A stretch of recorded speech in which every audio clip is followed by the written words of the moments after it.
right, let's talk about Out for a Kill. This movie is absolutely terrible. Perhaps one of the worst movies I've ever seen. And it sounds exactly like all Steven Seagal's movies. He's got Out for a Kill, Out for Justice, Marked for Death, Above the Law.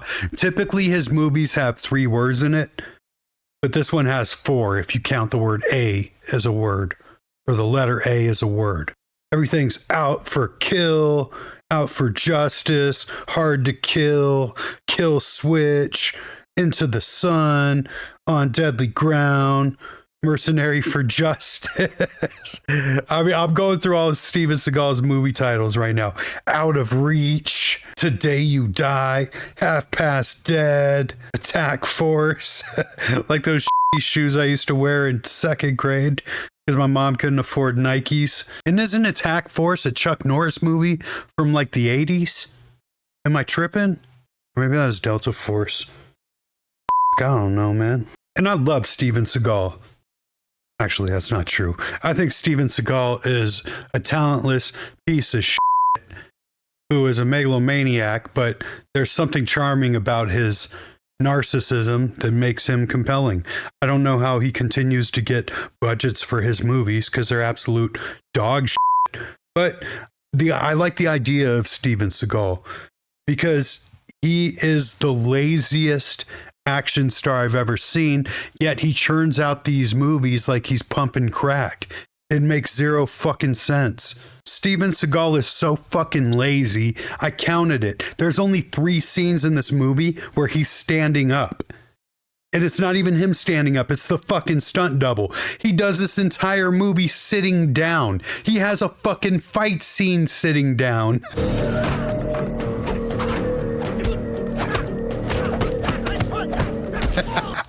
Oh my God. And this might be the most half-assed movie ever made. It's a masterpiece of laziness. Steven Seagal plays an archaeologist. Yeah, let that sink in. A fucking archaeologist. Would you look at that? It's so beautiful. Only has one eye. Well, you know what they say. Land of the blind, the one-eyed man is king. The only thing Steven Seagal's digging up is the bottom of a KFC bucket. Fat fuck. But I digress. All right, so this movie kicks off with Steven Seagal getting caught in a Chinese mafia drug deal while on some dig.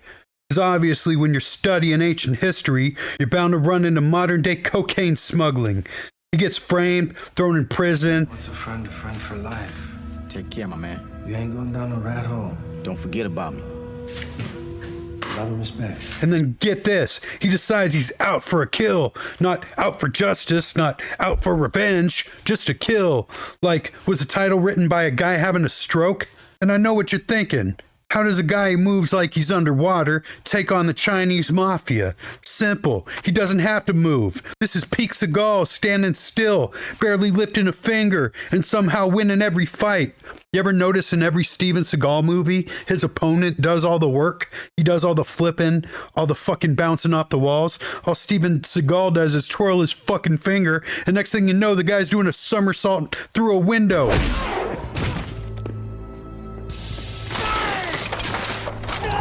Aikido, bullshito, and let's not forget the dialogue. Holy shit. Seagal delivers every line like he's whispering it to a corpse. You asked me to leave you alone. Would have been my pleasure. But you made one very big mistake. There's no urgency, no emotion, just this low, mumbled grumble like he's trying not to wake up the neighbors. My favorite line, "You're already dead.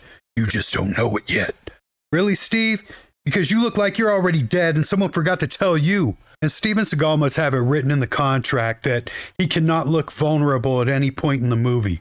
I think The Rock has that same kind of contract. It's the I played the same character in every fucking movie douchebag contract. At one point, he confronts a mob boss, and instead of an intense showdown, it's just Seagal standing there looking bored while the guy basically volunteers to die. It's the worst scene I've ever seen. Like literally, the guy runs up on Seagal, punches Seagal's closed fist, and gets knocked out by that.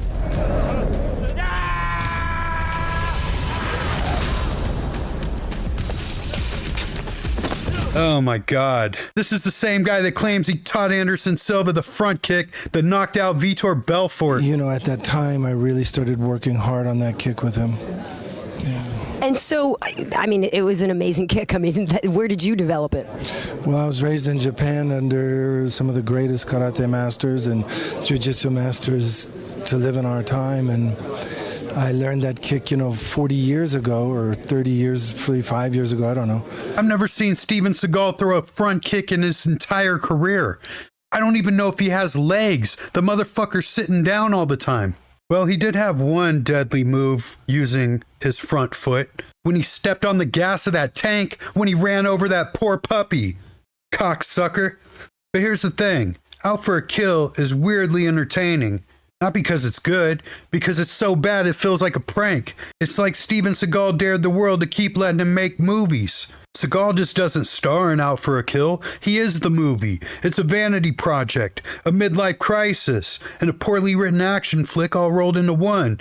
He's an archaeologist who can barely dig his way out of his own trailer, fighting bad guys who look like they're auditioning for Cirque du Soleil. It's stupid, it's lazy, and it's hilarious in all the wrong ways. So if you're in the mood to see Steven Seagal try to convince the world he's still a badass, Out for a Kill is your movie. It's not good. It's not even trying to be good. It's terrible. I don't know, man. Don't watch this movie. I couldn't even finish it. I don't even know what happens at the end. This was the worst piece of shit I've ever seen. And I'll probably do even more shitty movies. I might do some real shitty 70s pornos like Taboo 2. But anyways, I hope you have a great day. To you and your loved ones, be safe, and God bless.